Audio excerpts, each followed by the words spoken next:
Welcome to the Alaska Falconers Association's video tutorial series. My name is Stephen Heckel. I am the current Secretary-Treasurer of the Alaska Falconers Association. And in this video, we'll briefly cover the reporting requirements for all Alaska Falconers, but we'll mainly focus on the annual Alaska Falconry report that's due by January 10th. We are also going to cover the new online reporting functions that are on the Alaska Falconers website. This new application will allow you to submit your annual report right from the website. It will automatically email the notifications to the proper people and will make future reporting much simpler, and we'll walk through that. So let's begin. The first thing we want to do is we want to navigate to the Alaska Falconers Association's website at akfalconers.com. Now, I'm already logged in. I can tell because it says log out right here. If you're not logged in, it'll say log in. You'll click on log in, enter your credentials.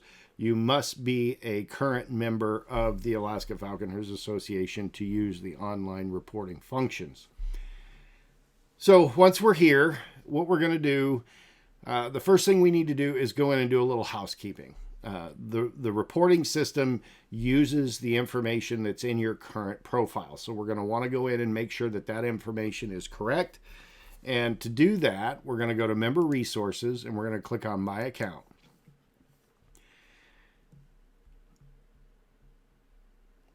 When the page comes up, the first thing we want to do is come down here to Addresses and take a look at what our addresses are. Now, because you pay your dues and things like that, sometimes your credit card has a different address and stuff like that. So we just want to make sure that we really want to focus on the donor address. Make sure this is your physical address, where you're at, or your shipping address. Make sure these are correct. And then if they're not, you just simply click on edit and go in and change what you need to change on either one of those. The next step is we go down here and we click on My Profile. Now, for those of you who have been members for a long time, this could be blank. We have since changed the registration page. So if you're new or if you're just getting started on the Alaska Falconers Association's website, these are required fields when you're signing up, so they'll be in here. So if you go in here, you want to make sure that you check your permit type, make sure it's accurate, check your permit number. This is an optional field. It will not be required for the reporting functions, but if you're willing to accept an apprentice, if you're willing to sponsor an apprentice, check yes or no here. And then make sure your permit expiration date is accurate. The easiest way to tell your permits are good for 3 years from the date of issue, and the first 2 digits of your permit number is the year it was issued. So your permit will expire on January 31st, 3 years after this. So I know mine expires in 2024. So now that we've done that and you hit save if you've made any changes, and that's it. Housekeeping's done. Now it's time to get started with the reports. There's a couple of ways to access these reports. You can go directly to them. We have them listed over here under online reports. Previous Alaska Falconry reports, I'll show you that if you've used this system in the past, which you haven't, it's new, but once you start using it, you'll be able to pull up your previous reports that you filed on here. File a new annual report, Alaska Falconry report, or do your online 3-186. For this video, we're going to start up here and we're just going to go to the step-by-step. And this is where I recommend everybody start, because this is going to walk you through the reporting and notification process and kind of give you a high-level overview of what each of them is. So this page here is going to go over the 2 main reports that we have to do, the 3-186A and the Alaska Falconry report that's due every year. The main difference between these two, there's 2 main differences. One, this is a U.S. Fish and Wildlife Service federal report that has to be done. This is a state of Alaska Department of Fish and Game report. But the second big difference is the 3186A is an action report, or something happens. It has to be done every time one of these actions occurs, such as acquisition, transfer, release, loss, so on and so forth. This is so there's a potential that you could have to do this report a couple of times a year. This report does have to be done on the U.S. Fish and Wildlife website. We've covered that in a previous video. You can go back and watch that, and it'll walk you through that process. And it also has to be submitted to the Alaska Department of Fish and Game. This video, we're going to focus around the Alaska Falconry Report, which is due every year by January 10th. All permitted falconers in the state of Alaska must complete this report, whether you have a bird or not. If you want your permit to be renewed or not revoked or canceled, you must complete this report. Down here is a list of some of the notifications. You'll see these are coming soon. We haven't completed those yet. The trapping report is active and functioning, and we'll cover that in another video. Down here at the bottom, these are the rules as they appear in the Alaska Falconry Manual as it pertains to reporting. So you can read through this. I do highly recommend you go to this link here. It'll take you to the Alaska Department of Fish and Game, and you can download the most current copy of the Alaska Falconry Manual. So that said, we'll get started here. We'll click on the Alaska Falconry Report, and it's going to bring you to a page where it gives you an example of what we're all used to doing. So if you filed these reports in the past, you're familiar with this report. We typically download a copy of it, we fill it out, we email it, and it gets a little complicated, confusing between the 3186A and this, and so that's why we've developed this system. We're going to try to streamline this process a little bit. Now, you can absolutely click on download PDF. It will open a version of it here. This is actually a Word document version. Fill it out and submit it to the state. You'll need to submit it to this email address here listed on there. You can still do it that way, and if you're comfortable with that and want to keep doing it, absolutely keep doing it that way. The other two options on here, search previous reports on AFA and submit report online. This, if you've submitted reports online in the past, you'll be able to pull them up with this here. It'll take you to a page where it'll show you all of the reports that you've submitted on the new AFA annual report system. But we're going to get started. Most everybody will be doing this for the first time, so you're just going to click on Submit Report Online, and it's going to come up, and the fields are going to look a little bit different. Again, you'll see here you've got a couple of lines here that you can fill in and stuff like that, and appears laid out just slightly different, but it's basically asking you all the exact same questions. It's when we did the housekeeping in the beginning of this, you see here that it's brought in my information, it's brought in my permit number, so it's pre-populated all of this information based on our account profile. And the reason I wanted to make sure that all of the addresses were correct is because you'll see here it brought in our address from our profile. Now, if your Muse location is different than your mailing address, you'll want to put that in here. If it is not, and it's exactly the same, you can leave all this blank and the system will automatically populate the form accordingly. So to get started, you first want to select the reporting year. Now, we've already done 2023, so I'm just going to select 2024. Make sure all of this information is correct. And then we're going to come down here to Raptors on hand at the beginning of the permit year. Now, up here you'll see they give you 3 slots for it here. In here, you can do a maximum of 5. Now, obviously, if you're an apprentice, you're not going to be able to do more than 1. If you're a general, you're not going to be able to do more than 3.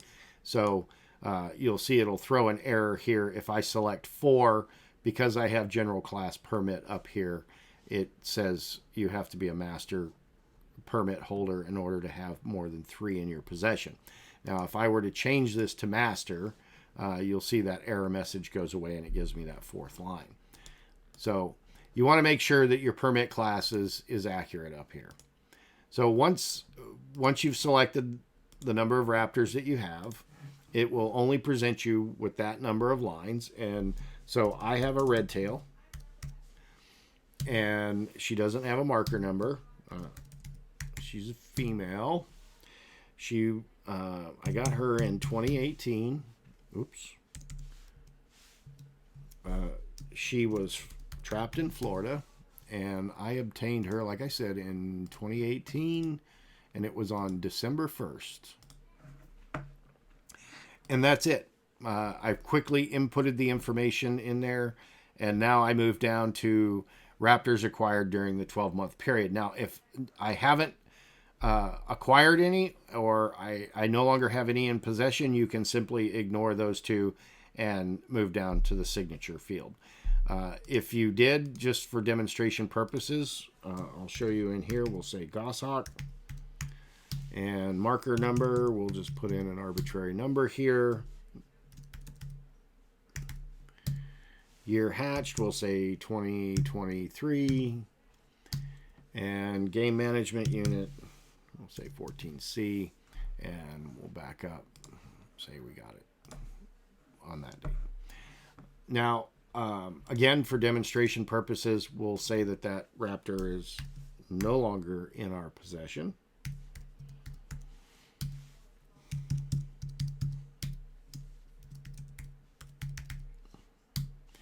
Year hatch 2023.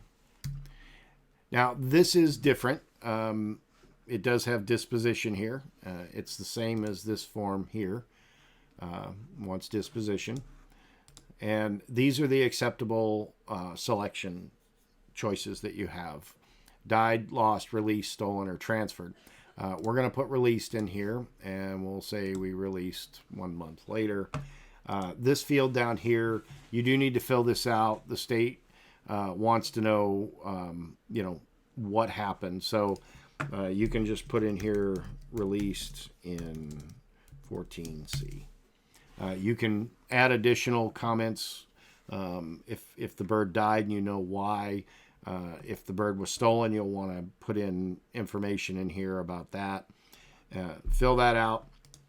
And then the last thing you need to do is come down here and just type in your electronic signature. This field over here is a timestamp. It is simply here to log when you submitted this form. So once you do that, that's it. You're done. You've moved through this.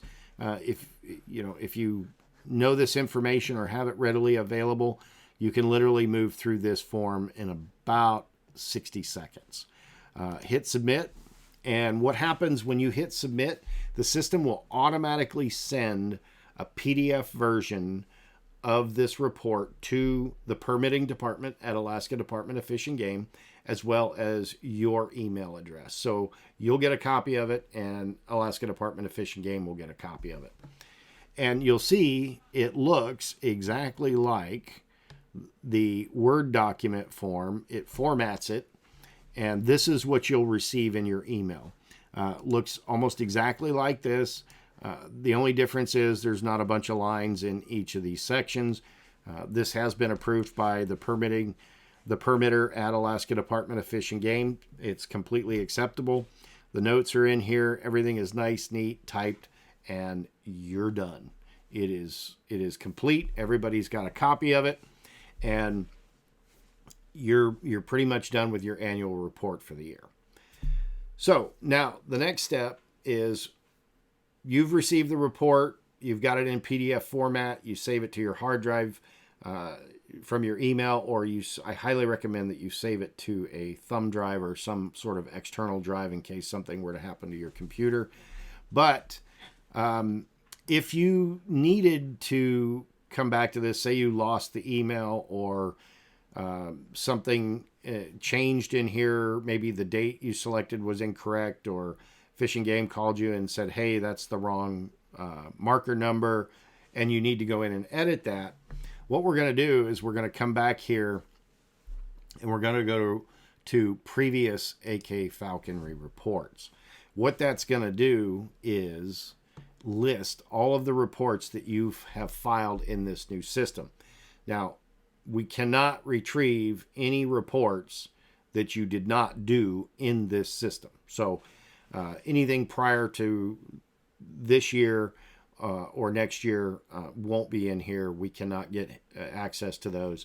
And so anyway, so we're back here, and you'll see I've already filed one report testing out the system. This is the report. You'll see right here is your report year, and that will show you which report you need to, if you're looking for information on last year's, you can pull it up here. If you're looking for this year's, you can select this one. You have a couple of options. Say we just submitted this report. There was an error on it. There was something wrong. We simply click on edit. It will bring up the report, and it's already completed. You'll go in here and you'll change whatever the error was and hit update. It will send you a new copy of the updated form as well as the state permitter. Clicking back, you can duplicate this. So next year, if nothing has changed, your birds are exactly the same. You haven't acquired any, you haven't lost any, you can simply hit duplicate. And what that'll do is it will bring up a completed form with everything in it. The only thing you have to do is come up here and select the reporting year. So for demonstration purposes, we selected 2024. So this one will select 2025. We'll go down. All you have to do is redo your digital signature again and hit submit. And it gets a new submission date. And Alaska Department of Fish and Game gets a copy. And so do you. You're done. This can literally be done in under 10 seconds to file your annual report if nothing has changed. So going back, we can download a copy. So like I said, if you lost the email or Fish and Game says that they can't find it for some reason, you can simply go in here, click download.